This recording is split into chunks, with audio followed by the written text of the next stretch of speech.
На канале Абхазского телевидения вы смотрите информационный выпуск Амшекшара. Здравствуйте. В преддверии Дня 25-летия Конституции Абхазии глава государства провел встречу с составом Конституционного суда республики. Рауль Хаджимба поздравил судей с предстоящим праздником и пожелал плодотворной работы на благо страны. К поздравлениям президента также присоединились спикер Народного собрания и премьер-министр Абхазии. Конституция Республики Абхазия 26 ноября 1994 года стала результатом многолетней борьбы абхазского народа за свободу и независимость. Абхазская конституция принималась в сложный для страны исторический период. Одобрение Конституции Республики Абхазия на референдуме 3 уже октября 1999 года символизировало выбор нашего народа в сторону формирования как раз-таки свободного и независимого государства, демократического и субъекта международного права. За 25-летнюю историю существования Конституции Республики Абхазия она доказала свою жизнеспособность, сбалансированность и результативность. И мы тому сами свидетели с вами.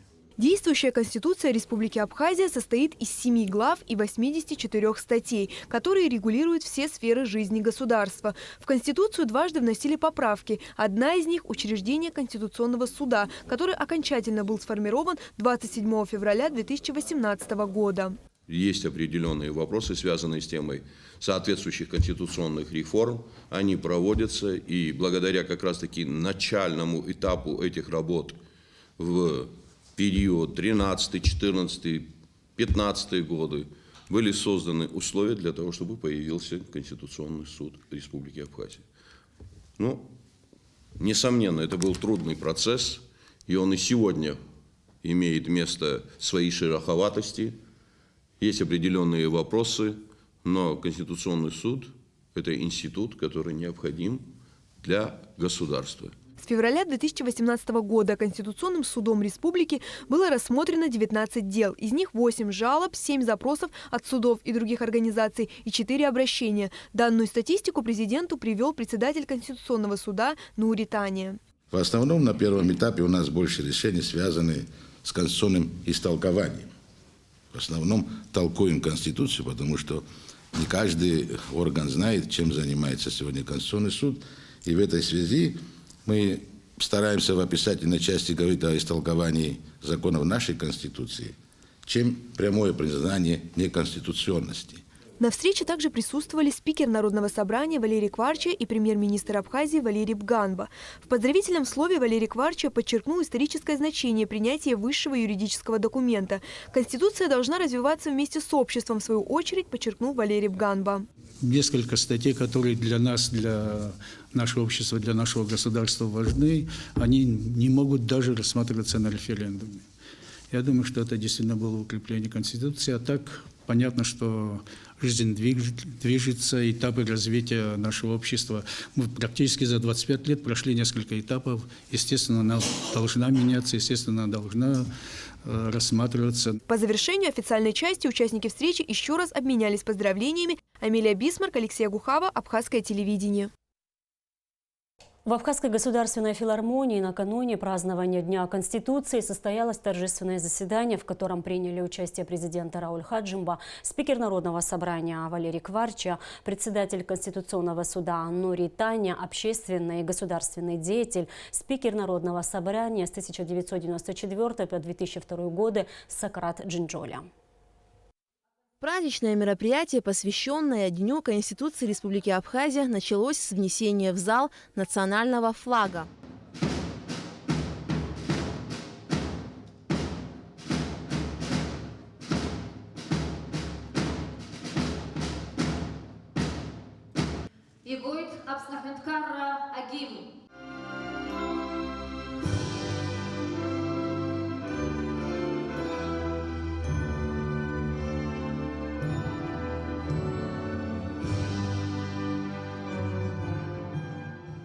Затем перед собравшимися выступил президент Рауль Хаджимба. Он отметил, что 25 лет назад принятие Конституции требовало большого мужества от руководства Абхазии. Основной закон суверенного демократического правового государства Республики Абхазия был принят Верховным Советом в сложных условиях послевоенной жизни, когда республика испытывала серьезное политическое давление со стороны международного сообщества. Глава государства отметил, что решающую роль в принятии основного закона страны сыграл первый президент Абхазии Владислав Арзанба. Первые шаги по восстановлению правовых и демократических основ конституционного строя Абхазии были приняты ее Верховным Советом во главе с Владиславом Арзанбо еще до начала грузино-абхазской войны. После освобождения Абхазии от грузинских оккупационных войск Верховный Совет возобновил работу над Конституцией Абхазии, не имевшей государственно-правовых отношений с Грузией. Под руководством выдающегося политического лидера Владислава Арзанбо началась последовательная, кропотливая работа, приведшая в итоге к формированию модели такого основополагающего правового документа. 25-летие со дня принятия Конституции Абхазии – это важная веха на пути возрождения нашей государственности.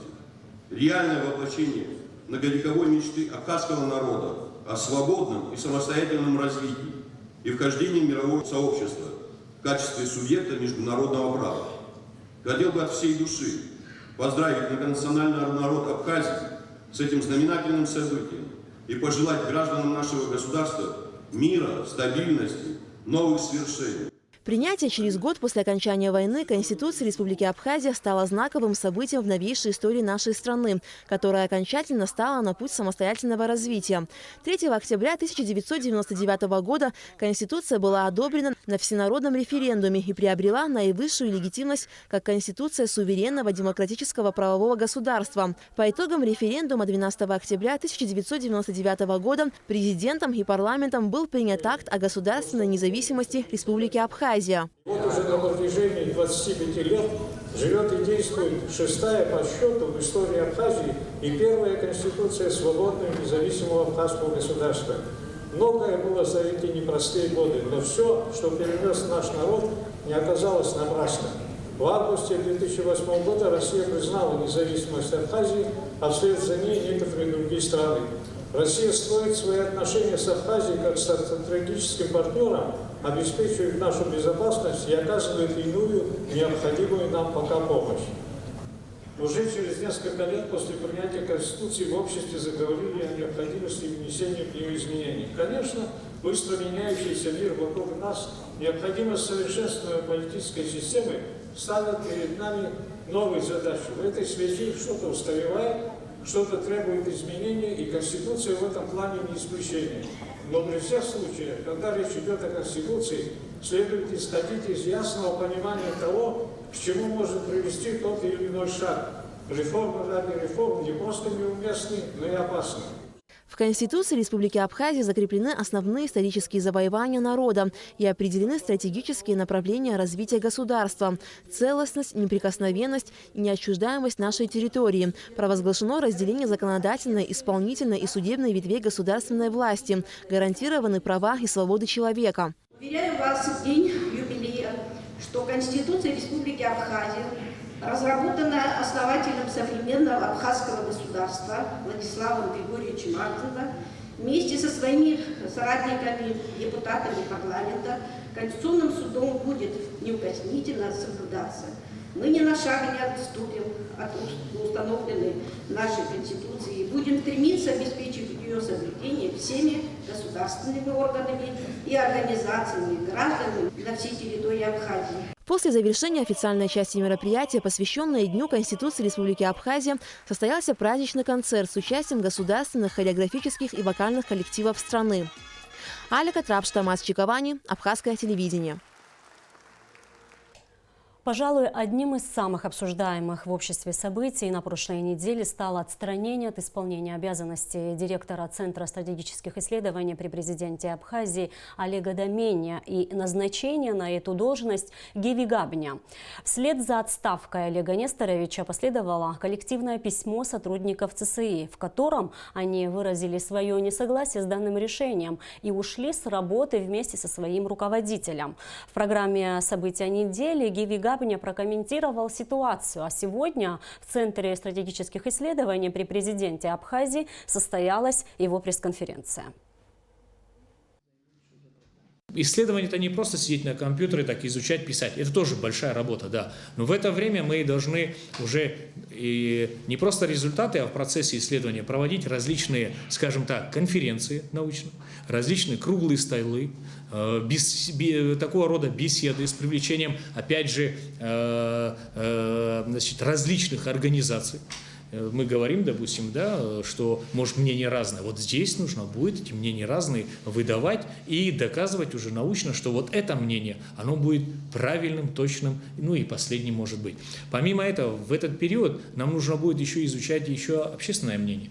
Поэтому отдельно здесь создать анкеты и изучать спрос, узнавать, это тоже работа целая. То есть вот одну проблему мы изучаем, но изучаем и с точки зрения научного подхода, с точки зрения общественного, так сказать, общественной реакции. Потому что в конце концов эти исследования не ради исследования. Исследования должны ложиться на стол высшим органам власти, как записано в положениях, чтобы в дальнейшем их реализовывать на практике. А реализация проходит через нормативно-правовую базу. Вот такая цепочка. Вот чтобы это превратилось в нормативно-правовой акт органа власти, то есть нужно все эти исследования и в обществе, и внутри, и научно все это пройти. Вот тогда, может быть, мы не ошибемся в тех решениях, которые будут касаться изменений, дополнений, в реформировании. С 20 числа я уже занимаюсь приемом на работу, несколько человек уже приняты на работу, тоже специалисты разных областей. Здесь в центре специалисты в основном были экономисты. Но все-таки в нашей жизни изменения надо вносить не только в вопросах экономики и так далее, хотя это связано с этим. У нас, сами понимаете, много проблем и в здравоохранении, и в коммунальном хозяйстве, и в соцобеспечении, особенно пенсионном обеспечении, правильно? То есть в правоохранительной системе вот сейчас пожалуйста, самые ближайшие события и так далее.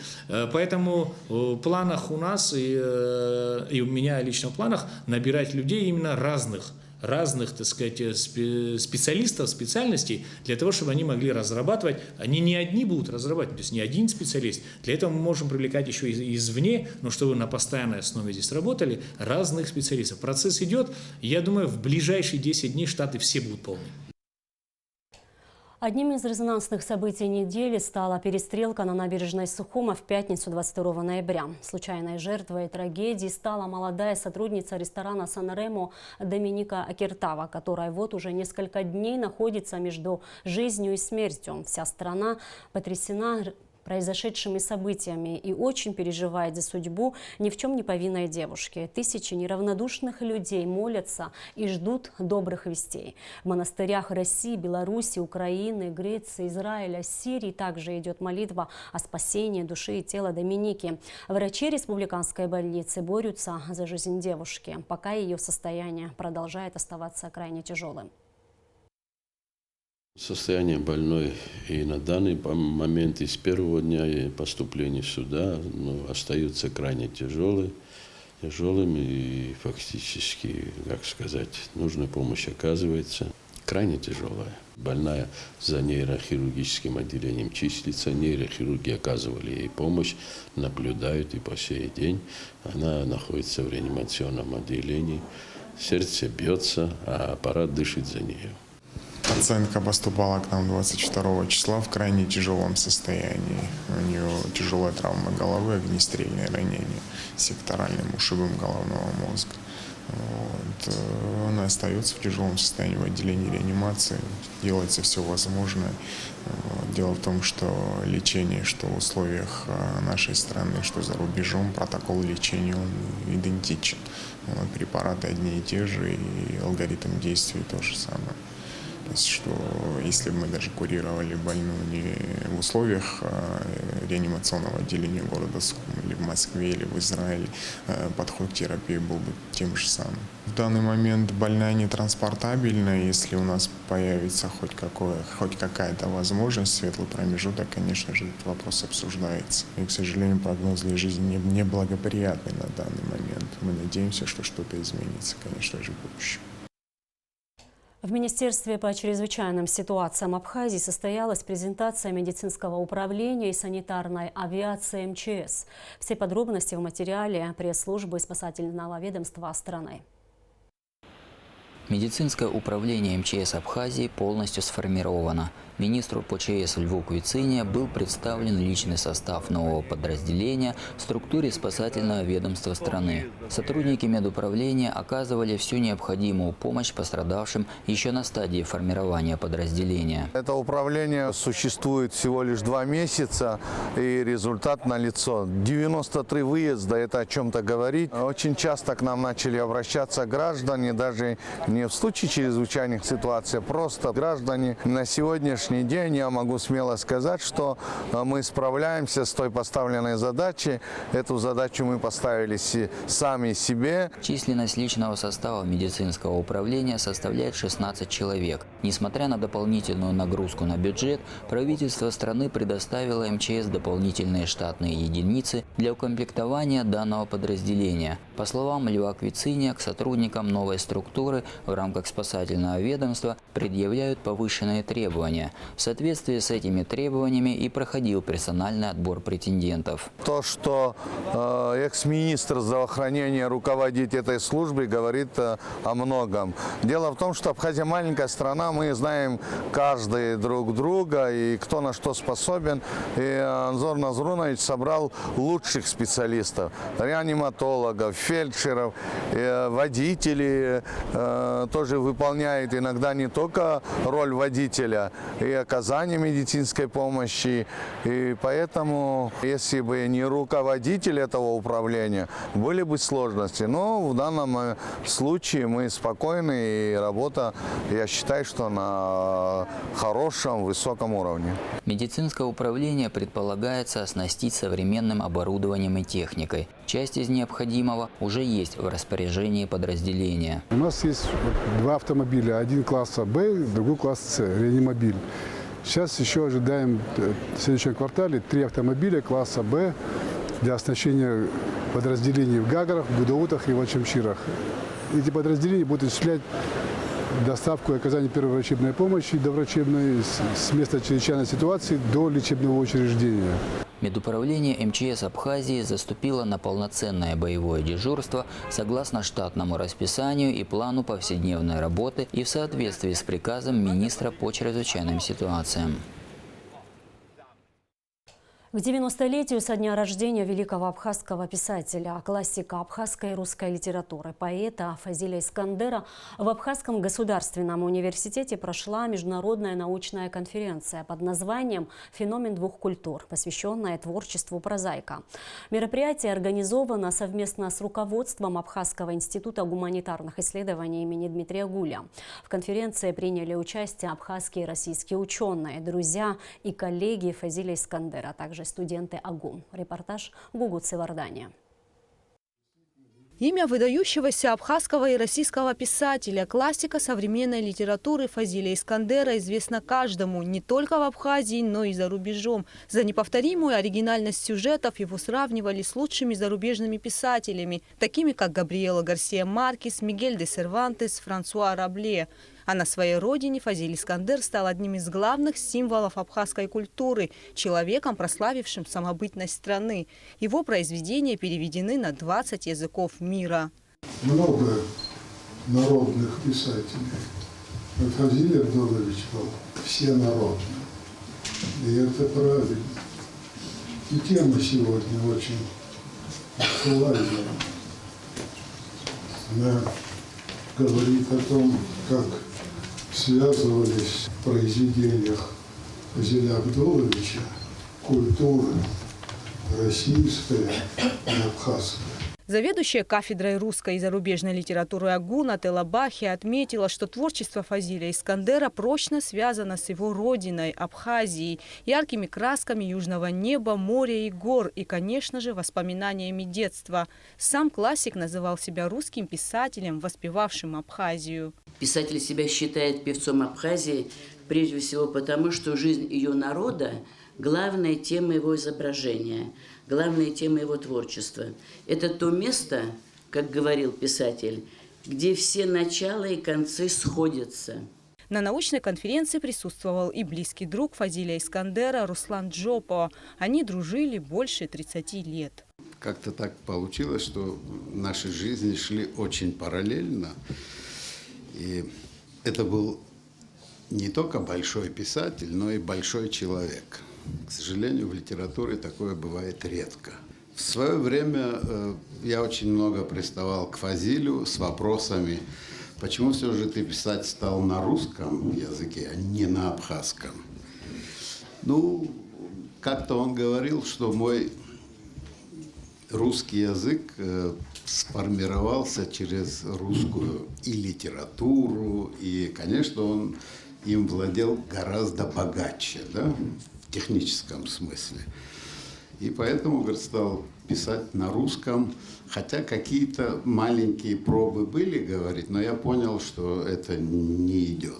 После того, как участники научной конференции поделились воспоминаниями о писателе и о его творчестве, все направились на филологический факультет. Здесь состоялось открытие аудитории Фазиля Искандера. В кабинете можно увидеть десятки цитат из известных произведений писателя, а на стене изображена карта его любимого города Сухума.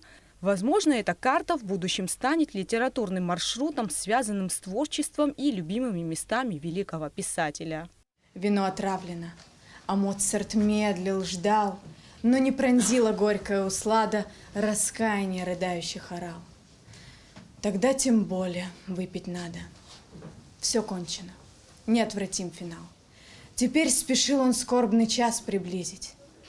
Чуть запрокинувшись, он осушил бокал, чтобы собрата взглядом не унизить. Гугу Савардания, Томас Чиковани, Инала Гухава, Абхазское телевидение. В Сухуме открылся 5-й международный фестиваль культуры Фазиля Искандера «Стоянка человека». Организаторами уже традиционного ежегодного мероприятия являются Министерство культуры и Международный фонд культуры Фазиля Абдуловича. В рамках фестиваля состоялось открытие выставки под названием «Фазиль и его окрестности». На ней представлены документальные фотографии писателя и его окружения в сопровождении аудиозаписей произведений в прочтении самого автора. Подробности в репортаже Сари Кварцхели. Риза Искандер – родной племянник Фазиля Абдуловича. Он долго стоял и рассматривал фотографии, каждая из которых – уникальная возможность заглянуть в прошлое. В беседе с нами он поделился воспоминаниями и отметил, что выставка дала возможность вспомнить лица и события, которые уже давно стерлись из памяти. Я просто радуюсь. Давно не видел такую выставку. Дай Бог здоровья, кто постарался, кто сделал. Самое главное – воспоминание. У него отдельный кабинет был, все на первом этаже. И я иногда забегал к нему. Но иногда двери были закрыты, потому что двери, когда закрыты, он музу ловил, и я тогда не понимал ничего. Но детство было счастливое. К нему друзья приходили, правда, с парадной заходили, а мы со двора поднимались. Ну, в общем, конечно, было все. Совсем другое было. А воспоминания до сих пор остаются, они очень приятные. Много было людей. Вот сейчас вот что я прошел по фотографиям. Ну, не все, правда, но 50% я знаю на лицо. Главной темой 5-го международного фестиваля культуры «Стоянка человека» стала большая выставка фотографий «Фазиль и его окрестности» о творчестве и жизненном пути Фазиля Абдуловича. 50 интересных фотографий разных лет, с семьей, с друзьями, с видными общественными и политическими деятелями. Уникальность выставки заключается в том, что на фоне всего происходящего звучит голос самого писателя. Это фрагменты аудиозаписей, на которых он читает свои произведения. Думает живое существо, звездную оглядывая реку. Неужели нет ничего? Отрекаюсь, будут вечно трусы.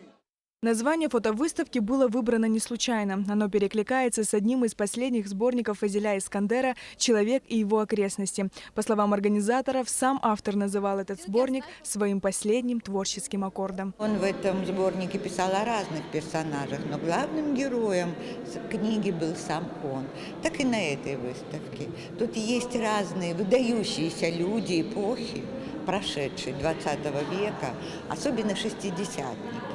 потому что Фазиль, конечно, был безусловной звездой. На этой выставке «Фазиль и его окрестности» представлены разного периода фотографии. Есть, которые впервые вы видите, здесь их никогда не было даже в интернете. Есть интересная коллекция, которая за мной, цветных фотографий. Это свадьба золотая Фазиля и Антонины. Созданный Искандером образ абхазского человека стал неотъемлемой частью мировой литературы и культуры. Фазиль Искандер прожил длинную, наполненную событиями жизнь. Очень много можно об Искандере, Фазиле рассказывать. Мы познакомились с ним в давние годы, когда вышло в «Новом мире» «Созвездие Козлатура». Это был такой фейерверк. Это было такое новое, такое необычное.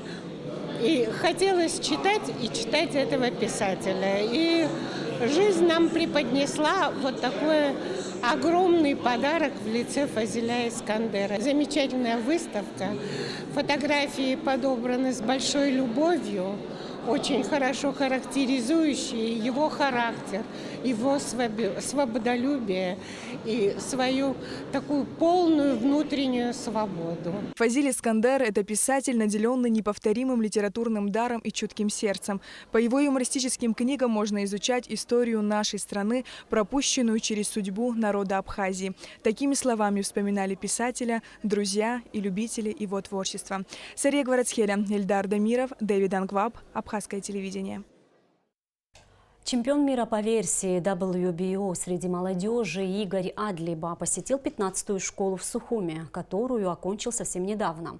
Здесь учащиеся и педагоги подготовили для него специальную программу. Алиса Шамба расскажет подробности.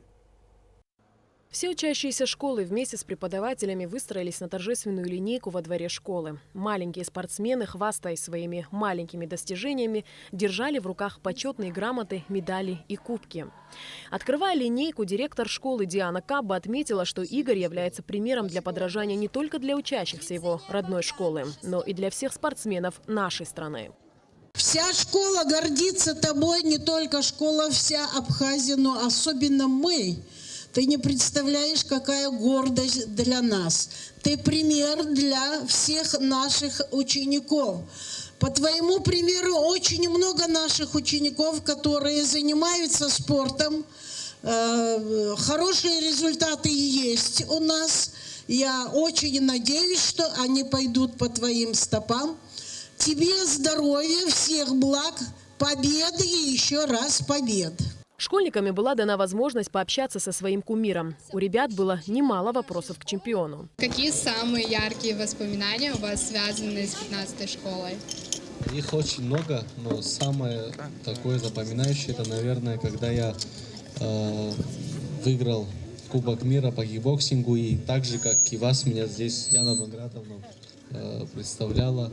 Это какая-то мотивация для меня была, я был очень рад этому, и, наверное, из-за этого я начал больше тренироваться. Детишками была подготовлена и небольшая концертная программа с песнями, танцами и игрой на народных инструментах. В свою очередь, Игорь Адлиба поблагодарил родную школу за радушный прием и отметил, что такая всесторонняя поддержка – большой стимул для его дальнейших побед. Мне очень приятно и неловко за то, что вы за меня здесь стоите. Спасибо большое, Диана Багратовна. Еще раз лично от меня. Хочу пожелать удачи, ребята, вам. Не забывайте то, что вы можете добиться всего, если вы захотите. Верьте в свою мечту, не предавайте ее. До конца занимайтесь. Не может не радовать тот факт, что в 15-й школе учится множество маленьких спортсменов с большим потенциалом. Статс-секретарь Госкомитета по делам молодежи и спорту Абхазии Идрис Караусман-Оглы также поблагодарил учащихся и дирекцию школы. Я вижу в этой школе не только спортсмены хорошо подготовленные, но и творческий коллектив. Большое спасибо вам за это. Я уверен, что Игорь Адлиба гордо пронесет имя выпускника 15-й средней школы на протяжении еще долгих лет. У него все еще впереди. Я от имени Государственного комитета Республики Абхазия по физической культуре и спорту обращаюсь к вам, детишки. Мы хотели бы, чтобы Игорь Адлиба стал примером для вас всех. Для всех детишек Абхазии. Наша цель, чтобы каждый ребенок развивался. Учащиеся 15-й школы отмечали, что всегда с большим волнением следили за боями Игоря Адлиба и никогда не сомневались в его победе. У меня 4 первых места, 2 вторых и 1 третье. Игорь Адлиба для меня пример для подражания. Я, когда узнала, что он в нашей школе учился, я начал больше заниматься и смотрел его бои. Молодого спортсмена еще долго не отпускали в родной школе. Всем хотелось сделать памятное фото с чемпионом мира и взять у него автограф. Алиса Шамба, Алексей Басруков, Абхазское телевидение. Лидер Народной партии Абхазии, известный политик и общественный деятель Якуб Лакоба награжден международной премией Императорского православного палестинского общества. Об этом сообщил зампредседателя Совета молодых дипломатов премии Абхазии Инар Ладария. Церемония вручения наград состоялась в Москве, в Доме русского зарубежья имени Солженицына. Наградами отметили наиболее значимые заслуги в патриотическом воспитании, благотворительности, милосердии и гуманитарном образовании молодого поколения. Якуб Лакоба стал лауреатом премии в номинации «Патриотическое воспитание молодежи». Подобной авторитетной международной премии представитель Абхазии награждается впервые. И о погоде. По сообщению Гидромедцентра, в Абхазии ожидается переменная облачность без осадков. Температура воздуха ночью плюс 5-10, днем 13-18, температура морской воды плюс 16 градусов.